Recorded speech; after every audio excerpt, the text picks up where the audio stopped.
ಎಲ್ಲರಿಗೂ ನಮಸ್ಕಾರ. ಹೀರೆಕಾಯಿ ಹೇಳಿದರೆ ಯಾರಿಗೆ ಇಷ್ಟ ಇಲ್ಲ?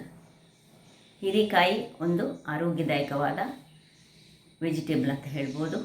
ಈ ಬೌಲ್ ಮೂಮೆಂಟಿಗೆ ಬಹಳ ಉಪಕಾರಿಯಾದಂಥದ್ದು. ಅದರ ಸಿಪ್ಪೆಯೂ ಹಾಗೆ. ಆ ಸಿಪ್ಪೆಯನ್ನು ನಾವು ಹೆಚ್ಚಾಗಿ ಬಿಸಾಡ್ತೇವೆ. ಸಿಪ್ಪೆ ಬಿಸಾಡೋ ಬದಲು ಅದರ ಚಟ್ನಿಯನ್ನು ಮಾಡಿದರೆ ಆರೋಗ್ಯಕ್ಕೆ ಬಹಳ ಒಳ್ಳೆಯದು. ಈವನ್ನು ಸ್ಕಿನ್ನಿನ ಆರೋಗ್ಯಕ್ಕೆ ಸಹ ಇದೊಂದು ಬಹಳ ಒಂದು ಉತ್ತಮವಾದ ತರಕಾರಿ ಅಂತ ಹೇಳ್ಬೋದು. ಹಾಗಾದರೆ ಯಾರೆಲ್ಲ ನನ್ನ ಚಾನಲನ್ನು ನೋಡ್ತಿದ್ದೀರಿ, ಯಾರೆಲ್ಲ ಇನ್ನೂ ಸಬ್ಸ್ಕ್ರೈಬ್ ಮಾಡಿಲ್ಲ, ದಯವಿಟ್ಟು ಸಬ್ಸ್ಕ್ರೈಬ್ ಮಾಡಿ ಸಪೋರ್ಟ್ ಮಾಡಿ ಅಂತ ಹೇಳ್ತಾ ಬನ್ನಿ ಯಾವ ರೀತಿಯಲ್ಲಿ ಇದರ ಚಟ್ನಿಯನ್ನು ಮಾಡೋದನ್ನು ನೋಡೋಣ. ನಮಸ್ತೆ ಮಿತ್ರರೇ. ಹೀರೆಕಾಯಿ ಒಂದು ಆರೋಗ್ಯಭರಿತವಾದ ತರಕಾರಿ ಅಂತ ಹೇಳ್ಬೋದು. ಅದರಲ್ಲೂ ಅದರ ಸಿಪ್ಪೆ ಇನ್ನೂ ಸಹ ಅನೇಕ ವಿಟಮಿನ್ಸ್ಗಳನ್ನು ಹೊಂದಿರುವಂತಹ ಒಂದು ತರಕಾರಿಯ ಸಿಪ್ಪೆ ಅಂತ ಹೇಳ್ಬೋದು. ಅದರಲ್ಲಿ ಇದನ್ನು ನಾವು ಹೀರೆಕಾಯಿಯನ್ನು ಸಾಂಬಾರು ಮಾಡಿದರೆ ಸಿಪ್ಪೆಯನ್ನು ಬಿಸಾಡಬಾರ್ದು. ಇದನ್ನು ನೋಡಿ ಚೆನ್ನಾಗಿ ಸ್ವಲ್ಪ ಉಪ್ಪು ನೀರಿನಲ್ಲಿ ಹಾಕ್ಕೊಂಡು ಇಟ್ಕೊಂಡು ಚೆನ್ನಾಗಿ ತೊಳೆದು ಮತ್ತು ಒಂದು ಬಟ್ಟೆಯಲ್ಲಿ ಇದನ್ನು ಸ್ವಲ್ಪ ಹೊತ್ತು ಹೀಗೆ ಹಾಕ್ಕೊಂಡು ಇಟ್ಕೊಳ್ಬೇಕು. ಅದರದ್ದು ಸ್ವಲ್ಪ ನೀರಿನ ಪಸೆ ಹೋಗಲಿಕ್ಕೋಸ್ಕರ ಇಷ್ಟು ಮಾಡೋದು. ಇದರಲ್ಲಿ ನೋಡಿ ಹೀಗೆ ಇದರ ದಂಟು ಸಹ ಹಾಗೆ, ದಂಟನ್ನು ಸಹ ನಾವು ಜಸ್ಟ್ ನೋಡಿ ಹೀಗೆ ಕಟ್ ಮಾಡಿಕೊಂಡು ಇದನ್ನು ಸಹ ಯೂಸ್ ಮಾಡ್ಕೊಳ್ಬೋದು. ಈ ರೀತಿಯಾಗಿ ಇಟ್ಕೊಳ್ಳಿದ್ದು. ಇಲ್ಲಿ ನೋಡಿ ಏನೆಲ್ಲ ಸಾಮಗ್ರಿಗಳು ಬೇಕು ಹೇಳಿದರೆ, 1 ಚಮಚದಷ್ಟು ಈ ಕಡಲೆ ಬೇಳೆ, 1 ಚಮಚದಷ್ಟು ಉದ್ದಿನ ಬೇಳೆ, ಒಂದು 3 ಎಳೆಯಷ್ಟು ಈ ಬೆಳ್ಳುಳ್ಳಿ, ಸ್ವಲ್ಪ ಹುಳಿ, ಇನ್ನು ಸ್ವಲ್ಪ ಒಂದು ಇಷ್ಟೇ ತೆಂಗಿನ ತುರಿ ಸಾಕು, 2 ಕಾಯಿಮೆಣಸು ನಿಮ್ಮ ಖಾರಕ್ಕೆ ತಕ್ಕ, ಸ್ವಲ್ಪ ಹಿಂಗು, ಕರಿ ಲೀವ್ಸ್ ಮತ್ತು ಕೊತ್ತಂಬರಿಯ ಸೊಪ್ಪು.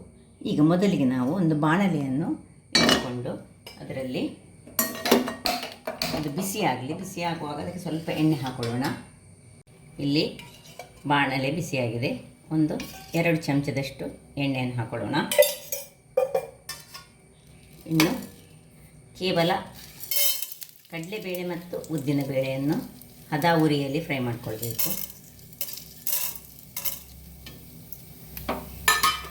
ಇದು ಸ್ವಲ್ಪ ಗೋಲ್ಡನ್ ಬ್ರೌನ್ಗೆ ಬರುವಾಗ ಕರಿ ಲೀವ್ಸನ್ನು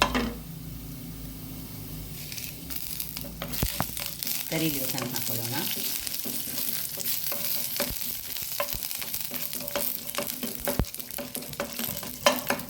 ಇನ್ನು ಕಾಯಿಮೆಣಸು.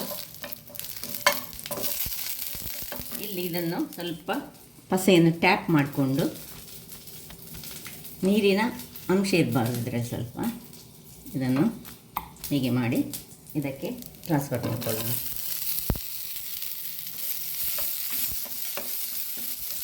ಹದ ಉರಿಯಲ್ಲಿ ಇದು ಸ್ವಲ್ಪ ಫ್ರೈ ಆಗಬೇಕು. ಇಷ್ಟು ಫ್ರೈ ಆಗುವಾಗ ಇದಕ್ಕೆ ಸ್ವಲ್ಪ ಹಿಂಗನ್ನು ಹಾಕ್ಕೊಳ್ಳೋಣ. ಹಿಂಗೆ ಹಾಕ್ಕೊಂಡು ಸ್ವಲ್ಪ ಹೀಗೆ ಫ್ರೈ ಮಾಡ್ಕೊಳ್ಳೋಣ. ಇನ್ನು 2 ಬೆಳ್ಳುಳ್ಳಿ, 3 ಬೆಳ್ಳುಳ್ಳಿ, ಸ್ವಲ್ಪ ತೆಂಗಿನ ತುರಿ ಸಾಕು. ಇದರಲ್ಲಿ ಈ ಹೀರೆಕಾಯಿಯ ಸಿಪ್ಪೆಯ ಫ್ಲೇವರೇ ನಮಗೆ ಒಳ್ಳೆ ಬರಬೇಕು. ಅದರಿಂದಾಗಿ ಸ್ವಲ್ಪ ತೆಂಗಿನ ತುರಿ ಹಾಕಿದರೆ ಸಾಕಾಗ್ತದೆ. ಸ್ವಲ್ಪ ಇದರಲ್ಲಿ ಫ್ರೈ ಆಗಲಿ, ತುಂಬ ಬೇಡ ಫ್ರೈ ಆಗು, ತೆಂಗಿನ ತುರಿ ಫ್ರೈ ಆಗಬಾರ್ದು. ಜಸ್ಟ್ ಇದನ್ನೀಗ ಕೊತ್ತಂಬರಿ ಸೊಪ್ಪು ಹಾಕ್ಕೊಳ್ಳೋದು, ಆಫ್ ಮಾಡ್ಕೊಳ್ಳೋದು. 1 ತುಂಡು ಹುಳಿಯನ್ನು ಹಾಕೊಳ್ಳೋಣ. ಈಗ ತಣ್ಣಗಾಗಲಿಕ್ಕೆ ಇದನ್ನು ಕೆಳಕ್ಕೆ ಬಿಡೋಣ. ವೀಕ್ಷಕರೇ ನೋಡಿ, ಇದೀಗ ತಣ್ಣಗಾಗಿದೆ. ಈಗ ಇದಕ್ಕೆ ಸ್ವಲ್ಪ ಉಪ್ಪು ಇಷ್ಟನ್ನು ಹಾಕಿ ಎಲ್ಲವನ್ನು ಸಣ್ಣ ಮಿಕ್ಸಿ ಜಾರ್ನೊಳಗೆ ಹಾಕೊಳ್ಳೋಣ. ತೆಂಗಿನಕಾಯಿ ಫ್ಲೇವರ್ ತುಂಬ ಬೇಕಂತಿದ್ದವರು ಸ್ವಲ್ಪ ಹೆಚ್ಚು ತೆಂಗಿನಕಾಯಿ ಹಾಕ್ಕೊಳ್ಬೋದು. ಈವನ್ ಮೆಣಸು ಸಹ ಹಾಗೆ ಖಾರಕ್ಕೆ ತಕ್ಕಷ್ಟು ಹಾಕಿ ಈಗ ಇದಕ್ಕೆ ಸ್ವಲ್ಪ ನೀರನ್ನು ಹಾಕೊಳ್ಳೋಣ. ನೀರನ್ನು ಹಾಕ್ಕೊಂಡು ತುಂಬ ಫೈನ್ ಪೇಸ್ಟ್ ಬೇಡ ನಮಗೆ, ತುಂಬ ನೀರು ಸಹ ಆಗಬಾರ್ದು. ಸ್ವಲ್ಪ ಅನ್ನಕ್ಕೆ ಕಲಸಿ ತಿನ್ನಲಿಕ್ಕೆ ಅಂತೂ ಬಹಳ ಚೆನ್ನಾಗಿ ಆಗ್ತದೆ. ಈವನ್ ದೋಸೆ, ಚಪಾತಿ ಯಾವುದಕ್ಕೆ ಸಹ ಆಗುವಂಥದ್ದು.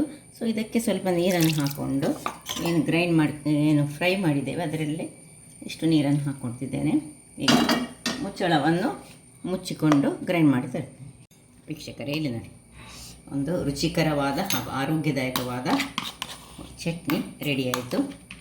ಇದನ್ನು ಬೇಕಿದ್ರೆ ನೀರು ಮಾಡಿ ಈ ದೋಸೆ ಇಡ್ಲಿ ಒಟ್ಟಿಗೆ ತಿನ್ಬೋದು. ಅನ್ನಕ್ಕೆ ನೋಡಿ ಇದನ್ನು ಹಾಕಿ ಕಲಸಿ ತಿಂದರಂತೂ ಬಹಳ ಚೆನ್ನಾಗಿರ್ತದೆ, ಆರೋಗ್ಯದಾಯಕ.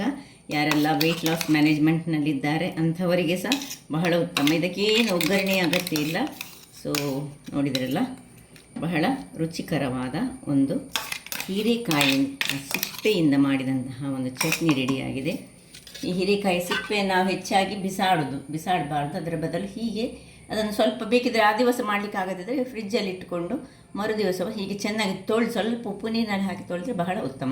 ಹಾಗಾದರೆ ನನ್ನ ಈ ಕುಕಿಂಗ್ ಚಾನಲ್ ನಿಮಗೆ ಇಷ್ಟ ಆದರೆ ಬೋಳೂರು ಸುವರ್ಣ ಚಾನಲನ್ನು ಲೈಕ್ ಮಾಡಿ, ಶೇರ್ ಮಾಡಿ ಹಾಗೂ ಸಬ್ಸ್ಕ್ರೈಬ್ ಮಾಡಿ ಹಾಗೂ ನನ್ನ ಇನ್ಸ್ಟಾಗ್ರಾಮ್ ಪೇಜನ್ನು ಫಾಲೋ ಮಾಡಿ. ಧನ್ಯವಾದಗಳು.